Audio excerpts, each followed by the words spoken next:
first say, declaring and committing to I do on their wedding day, many people around the world go through a phase known as premarital dating. But what does this term mean? Is it the same everywhere? What is all this like in Mexico? Know or have heard of it, but dating for marriage means that period in which two people get to know each other romantically before actually meeting.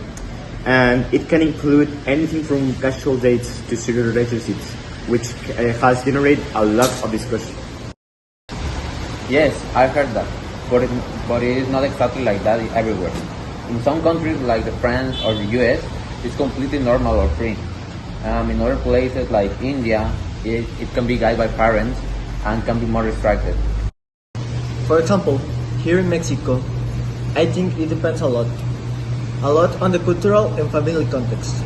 Some see it is essential, but others see it as a more delicate issue and needs to be taken into account.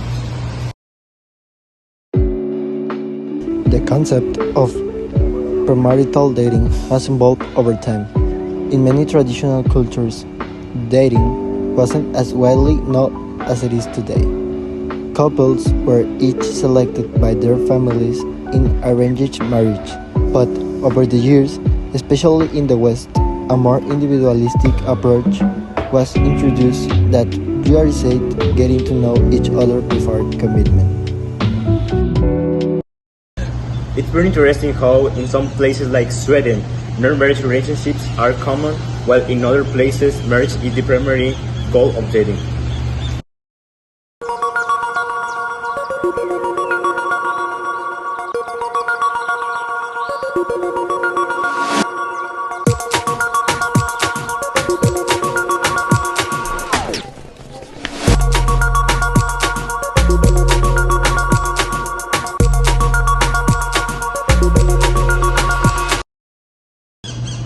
Here in Mexico, primarily dating comes in many forms.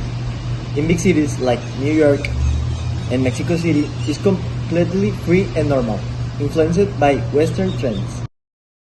Okay, yes, but in normal communities, especially in rural areas, dating is still expected to be guided or supervised by their families. I believe that and think that Mexico is at an intermediate point where traditions coexist with modern influence.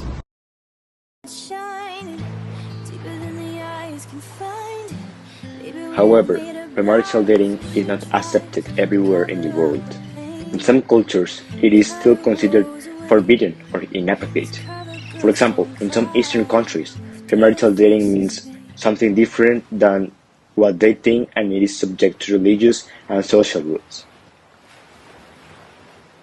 It's a simple reminder that although we live in the world influenced by many people, cultural differences are still significant. Maybe love doesn't have a perfect formula. Traditions guide us, but influence, time, and experience also have their value and change us. Well, in the end, I think each person has to decide how they're going to live their lives. For me, the most important thing is freedom. Yes, and that we learn to respect those differences.